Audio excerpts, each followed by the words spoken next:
Welcome to another Ted Sandyman mystery, brought to you by Mysteries from the Shire. I am Ted Sandyman, and sit back and enjoy. The Grain Thief, a Shire mystery by Ted Sandyman. The discrepancy started Tuesday. 3 pounds 4 ounces. Not much. Barely enough to bake 2 loaves, but wrong nonetheless. I measure grain to the quarter ounce. Have to. Father taught me that precision isn't optional in milling. It's the difference between reputation and ruin. By the following Monday, the shortage had grown to 8 pounds. Worse, the thefts were accelerating. 3 pounds the first week, 5 the second. If the pattern held, I'd lose 12 pounds next week. Noticeable, scandalous, enough for Father to intervene. Father reviewed inventory every Friday. He always did. Someone was stealing from Sandyman's mill, and I had 4 days to find them. I found Father in the grinding room, adjusting the gap between the millstones. He didn't look up when I entered. Never did until the work was finished. The wheel groaned outside, patient and eternal. We have a problem. The bearing. No. The grain inventory. That got his attention. He straightened, brushing stone dust from his hands with that methodical precision I'd inherited, or learned. Impossible to say which anymore. I showed him my ledger. The numbers laid out clean. Deliveries, sales, processing losses. And at the bottom, the discrepancy. 8 pounds across 2 weeks. Small amounts, easy to miss. But I hadn't missed them. Father studied the page. Didn't touch it. He never did. As if my handwriting carried some contamination. His eyes tracked the columns once, then returned to my face. You'll handle it. Mill's yours someday. Not approval. Not quite. But close enough that I felt the weight of it settle across my shoulders like a millstone. He turned back to his work. Subject closed. I had 4 days. The storage room door showed no signs of forced entry. I ran my fingers along the lock housing, checked the frame, examined the hinges. Nothing. Either the thief had a key, or they'd entered during operating hours when the door stood open. The floor told a different story. Boot prints, multiple sets, overlapping in the flour dust that settled on everything despite our sweeping. Most I recognized. Father's heavy tread, my own narrower prints, Tom Cotton's wide farmer's feet. But others remained, smaller prints, fresher, leading toward the window. One set caught my attention. Worn heels, heavy tread, the kind of boots that got resoled too many times instead of replaced. Working hobbit's boots. The window itself sat barely 3 feet off the ground, large enough for someone slight to squeeze through. The latch worked loosely, easy to open from outside if you knew how. I knelt, studying the prints more carefully. Several different sizes. Someone had been here multiple times, or multiple people had been here once. The dust made dating impossible. Everything got coated within hours of sweeping. But the pattern was clear enough. Small amounts taken, no mess beyond the footprints. Whoever was stealing knew enough to be careful, but not enough to hide their tracks completely. Not a professional. A professional would have taken more, less often. This was cautious theft. Someone afraid of getting caught, but desperate enough to risk it anyway. Or someone who didn't understand the evidence they were leaving. I spent the next 2 days watching. Customers came and went. Tom Cotton delivered his grain on Wednesday. Cheerful as always, asking after Father's health. The Gamwich brothers picked up their flour order. Widow Rumble collected her weekly supply, lingering to complain about the heat. Tolly Bracegirdle picked up flour for his wife Hilda. Late again on payment, I noted. The Bracegirdles were having a hard year. Normal traffic. Normal business. But I paid attention now. Watched who came near the storage room. Who knew the mill's layout. Who might have seen which door I left unlocked during operating hours. The pattern emerged slowly. The thefts happened Tuesdays and Fridays. Always late afternoon, after Father went home, but before I locked up for the night. Someone knew our schedule. Someone who'd watched. Earlier that day, Tolly Bracegirdle had been by again. Walked past the storage room window. Glanced at it just for a moment. Nothing unusual, but I filed it away. That narrowed it down. On Tuesday evening, I stayed late, ostensibly checking the wheel bearings. The mill creaked and groaned around me, settling into its evening rhythms. The water rushed beneath. The great wheel turned, patient and indifferent. Movement by the storage room window. I looked up sharply. A figure, small, young, ducked away from the glass. Quick footsteps on gravel, running. I reached the door in seconds, stepped outside into the golden evening light. The gaffer's boy. Sam Gamgee, barely 12, with hands still too small for proper work. He'd frozen halfway across the mill yard, caught between flight and paralysis. Our eyes met. Then he ran. I should have called out. Didn't. Sometimes it's better to watch than to act. Let the guilty party think they've gotten away. They always come back. Sam Gamgee. What was the gaffer's boy doing at my mill after hours? I knew that run. Guilty. Over the next 3 days, evidence accumulated like flour dust. Small, constant, damning. Wednesday afternoon. Sam near the mill again, watching through the storage room window while I worked. When I glanced up, he jumped and walked away quickly. Flour dust on his jacket. Visible even from inside. Thursday, at the Green Dragon. Tobold Hornblower mentioned casually that the gaffer's boy had been odd lately, asking questions about milling. Widow Rumble added that she'd seen. Sam skulking near the mill twice that week. Her words, not mine. But accurate. Friday evening. I watched from the grinding room window, positioned where I could see the storage area without being seen. Sam approached near sunset, looked around nervously, then lingered by the building. Didn't enter, just waited, watching. The next morning, another 3 pounds missing. The boot prints by the window matched. Small feet, child-sized. I compared them mentally to Sam's feet. I'd noticed them before without thinking about it. The size fit. Motive. The gaffer worked hard, but Gardner's wages didn't stretch far with 6 children.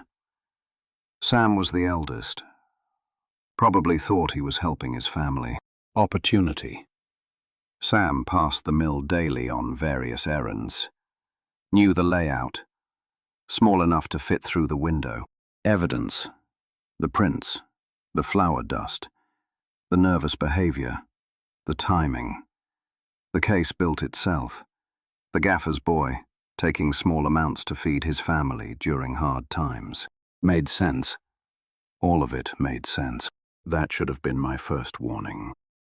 I waited until Friday. Late afternoon, when the light turned gold and soft. Sam came up the path toward the mill, walking slow like he didn't want to arrive. I stepped out from beside the building. Sam Gamgee. The boy jumped like I'd struck him. His face went white. Mr. Sandyman. You've been coming here often. I didn't mean... His hands twisted together, white-knuckled. Flour dust on your jacket. Tuesday and Friday evenings. Small boot prints by the storage window. I kept my voice level, factual. No need for drama. I can explain! I wasn't stealing. I swear it, Mr. Sandyman. Then explain. The boy's face crumpled. Tears welled up, spilled over, ran down his cheeks in tracks through the flour dust he probably didn't know was there.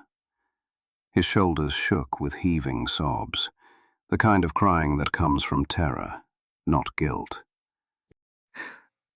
I was just watching.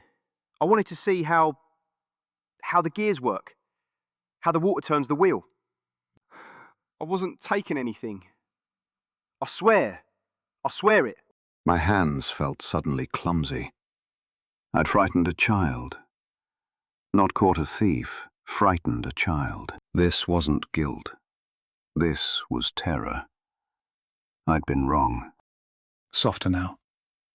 Why were you watching? Couldn't undo the fear, but I could at least hear him out. Sam wiped his nose on his sleeve, struggled to control his breathing. I wanted to understand how the mill works, how you know things. Know things. Everyone says you're the smartest hobbit in Hobbiton, that you notice things. I thought if I watched long enough, maybe I could learn. Be clever like you. The words hit me like cold water. Hero worship. That's what I'd mistaken for guilt. Slowly, carefully. The flour dust on your jacket. From watching through the window? He nodded, miserable. I'm sorry. I should have asked permission. I didn't think you'd say yes. You always look so busy, so serious. And the questions about milling. I didn't understand the gears, how they fit. Mr. Hornblower's brother, he worked a mill once, and I just wanted... He couldn't finish. The pieces rearranged themselves. Not theft. Curiosity. A child trying to learn from watching someone he admired. Too shy to ask directly. Why? Not sure I wanted the answer, but needing to hear it. Sam's face reddened. There's a girl. At the Green Dragon. Rosie Cotton. She likes smart hobbits. Ones who know things. I thought if I understood mills and trades, maybe... He trailed off, mortified at having confessed this. A 12-year-old trying to impress a girl by studying millwork through windows. Something lodged in my chest. Heavy, awkward, like a stone in the wrong place. You're not the thief. Relieved. Still scared. No, sir. And you weren't trying to steal. Never, sir. I swear it. I nodded slowly. Should have felt relief. Felt something heavier instead. You can watch the mill. Properly. During the day. If you want to learn how it works, ask. Don't lurk outside windows like a thief. Sam's face transformed. Really? You'd teach me? I'd show you. Teaching's different. Thank you, Mr. Sandyman. Thank you. I promise I'll not be any trouble. I'll stay out of the way. Thank you. He turned and ran, this time toward home instead of away from accusation. I looked at his feet. No boots. No boots, just bare feet, like most hobbits. I stood in the mill yard alone, listening to the wheel turn. I'd done the right thing. Recognized my error. Corrected it. That should have felt better than it did. The boy had looked at me with admiration, and I'd met it with suspicion. Obscene guilt where there was only the awkward hope of a child trying to be clever. And I had missed the bare feet. I turned back to the mill. The wheel turned steady as always. Didn't help. Father was still there when I returned, working late on the grinding stones. He looked up when I entered. Found your thief. Thought I had. Was wrong. Who was it? The Gamgee boy. Father's hands stilled on the stone. The silence stretched between us, cold and evaluating. Wasted time on a child. He turned back to his work. 4 days left. No sympathy for the difficulty. No acknowledgement of the mistake as learning. Just the weight of failure, measured and found wanting. I left him there. Climbed the stairs to the office alone. The mill ground on around me, indifferent to my errors. That evening, I went to the Green Dragon. Needed to think. Needed distance from the mill and father's cold silence. The tavern was warm, crowded with the usual crowd. I took my ale to a corner table, reviewing everything I knew. Sam, eliminated. The boot prints and all the footprints, too many different sizes. One set was Sam's, but others remained. I was staring at nothing when Tolly Bracegirdle walked past my table. Didn't see me. He was laughing with someone, gesturing with his hands, telling some story. Then he shifted his weight, and I saw his boots. Worn heels, heavy tread. The kind that got resoled too many times instead of replaced. The same prints from the storage room floor. Everything clicked into place at once. Tolly came by the mill Tuesdays, picking up Hilda's standing order. Always late on payment now, 6 weeks overdue. Had been making excuses. Hilda's busy. I'll settle up next week. Started coming Friday evenings too, the past month. Just checking on next week's order. The amounts taken, small, careful portions. Enough to feed a family of 4. Tolly lived with his wife Hilda and their 2 children. Not theft for profit. Theft for survival. The Bracegirdles were broke, and Tolly was stealing to feed his family. I set down my ale and left. Friday evening, I prepared the trap. Left the storage room door unlocked, accidentally. Made a show of leaving the mill at my usual time. Walked down the path toward the village, counting steps. At 200 paces, I circled back through our fields, approaching from the blind side where the grinding room blocked the view. Slipped inside through the grain delivery door. Settled into the shadows to wait. The mill creaked around me. Water rushed beneath. The wheel had stopped. I'd engaged the brake before leaving. Everything quiet except for the settling sounds of wood and stone. Full dark came. Stars emerged through the window glass. I stayed still, watching the storage room door through the grinding room entrance. Movement. The door opened, slowly, cautiously.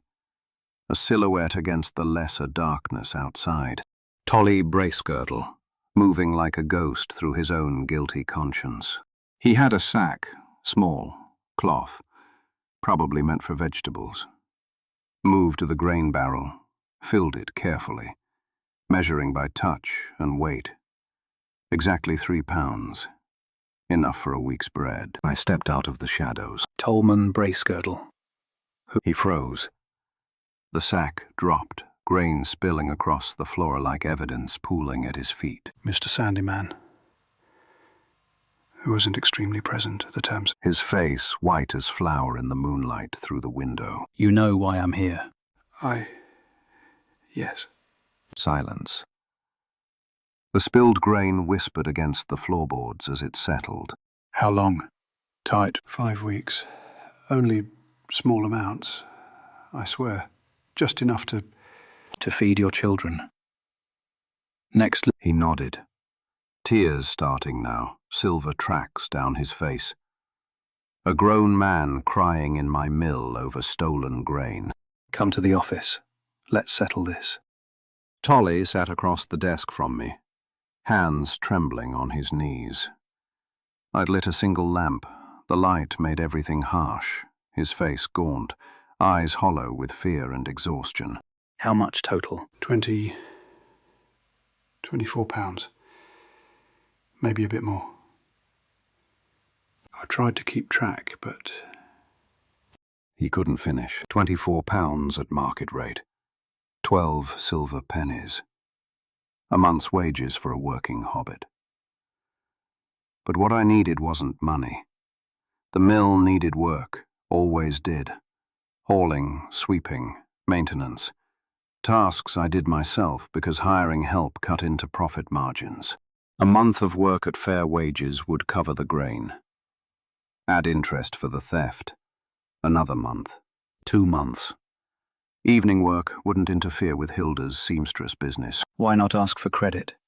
Hilda's account was good for years. Pride. Stupid pride. We owed so much already. To the butcher, to Goodwife Rumble for the children's clothes. I thought I could make it up before anyone noticed. Hilda's been taking extra sewing work. We're close to being square. Just needed a few more weeks. The children. Are they hungry? Not anymore. Because of what I took from you. I know that's not... I know it doesn't make it right. But they were so thin, Mr. Sandyman. Belle's only 4. She was getting sick. I believed him, could see it in his face, the specific terror of watching your child fade. And Hilda doesn't know. Not a question. She'd be mortified. She'd insist on confessing, on making it right, even if it meant the lockholes. She's proud. Good proud. Not stupid like me.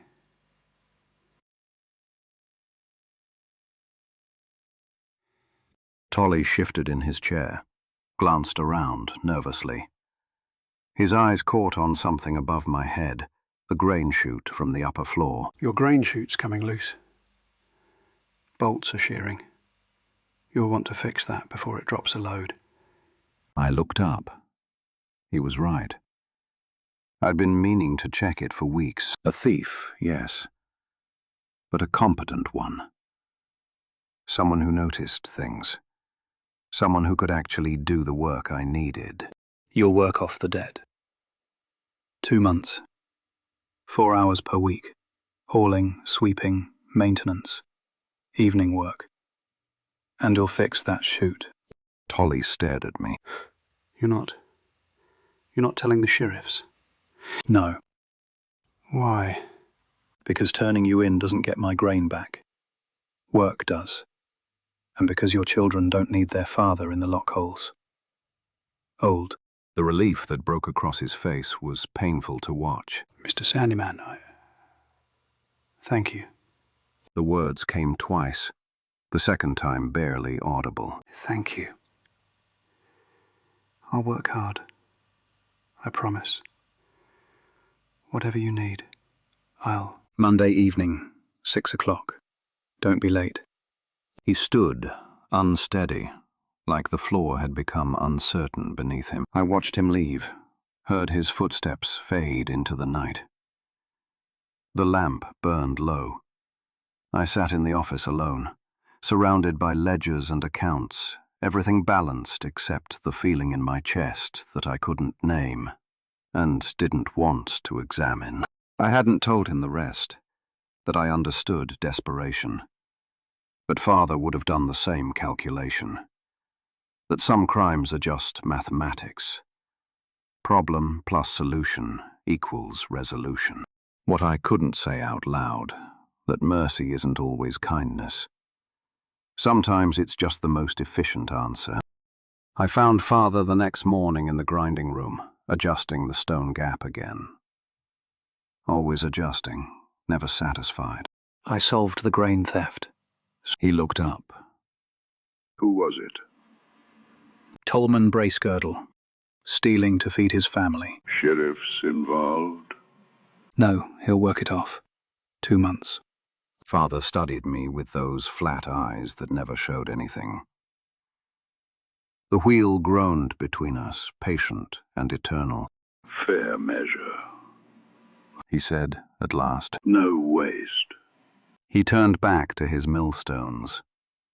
Subject closed. Not approval, not exactly, but close enough. I'd solved the problem father's way. Practical, efficient, no sentiment. The mill would get its labor. The debt would be paid. The sheriffs wouldn't need to be involved, which meant no official record, no scandal, no complications.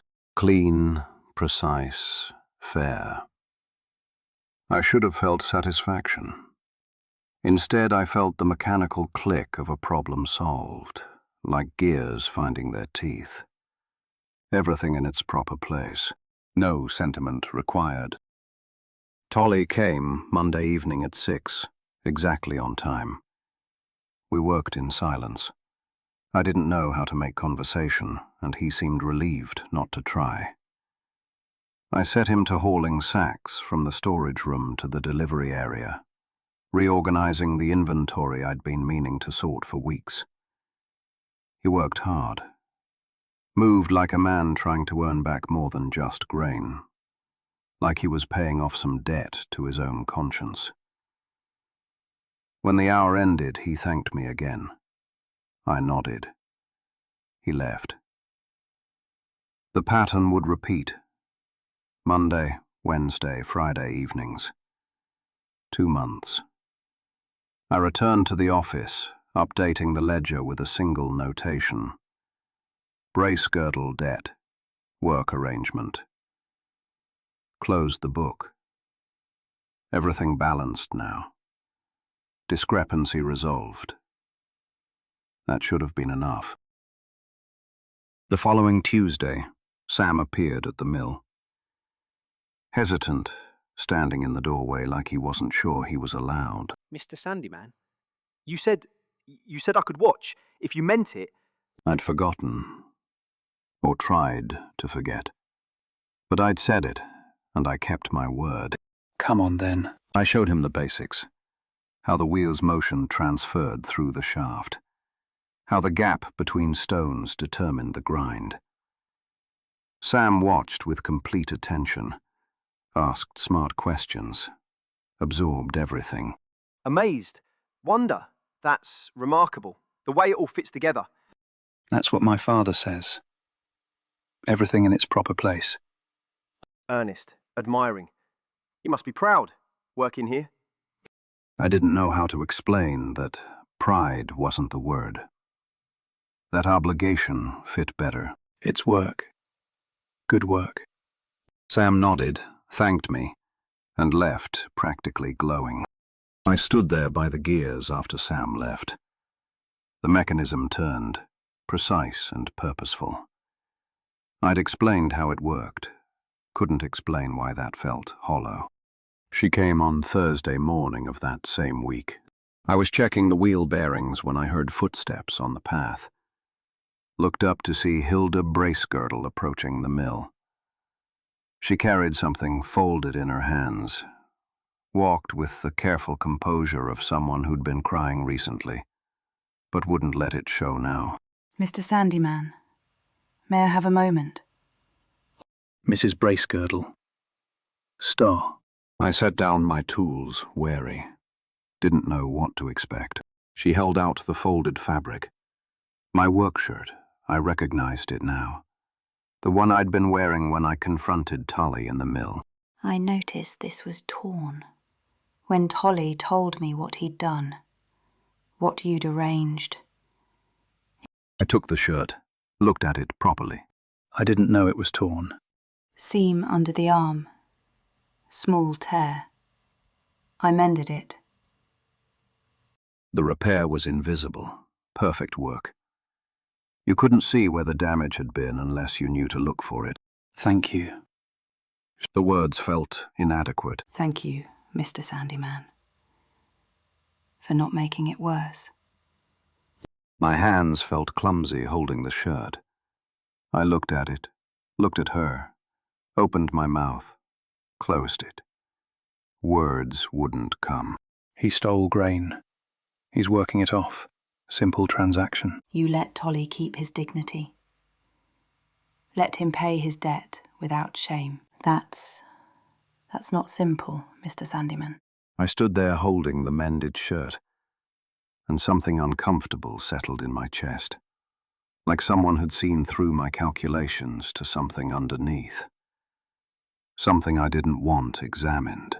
He steals grain, you fix my shirt. It's what I can do. Tolly's a good man, Mr. Sandyman. Times are hard.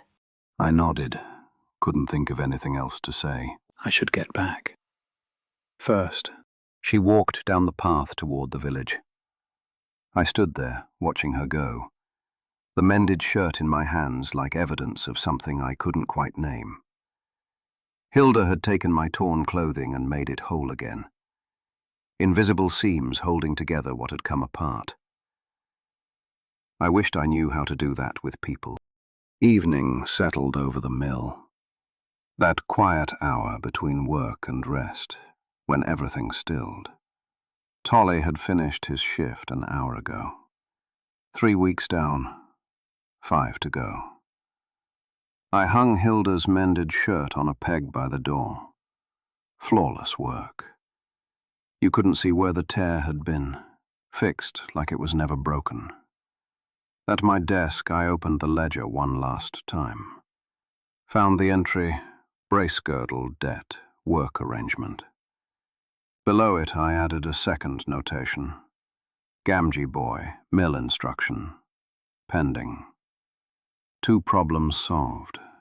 2 families helped. 2 choices I'd made without father, without the sheriffs, without anyone but myself. Sam Gamgee's face kept coming back, tear-streaked, terrified. Not because he'd done anything wrong, but because I'd frightened him. Because I'd seen guilt where there was only admiration. And Hilda's words, unfinished but complete. That's not simple. She was right. Nothing about this was simple. Had I shown mercy, or had I just done the math and found the most efficient solution? Maybe mercy and pragmatism looked the same from the outside. Maybe no one could tell the difference. Maybe I couldn't either. I closed the ledger, locked the mill, walked home through the settling dusk. Behind me, the wheel turned. The water flowed. The mill ground on, patient and indifferent to questions of kindness or efficiency, mercy or mathematics. And somewhere in the village, the brace girdles were eating tonight. Sam Gamgee was dreaming of gears and rosy cotton. Father was satisfied with my work. The numbers balanced. Everything in its proper place. For now, that would have to be enough. The end. Thank you for listening to The Grain Thief from Mysteries from the Shire. I am Ted Sandyman. Please like and subscribe, and join us next time for The Broken Lock.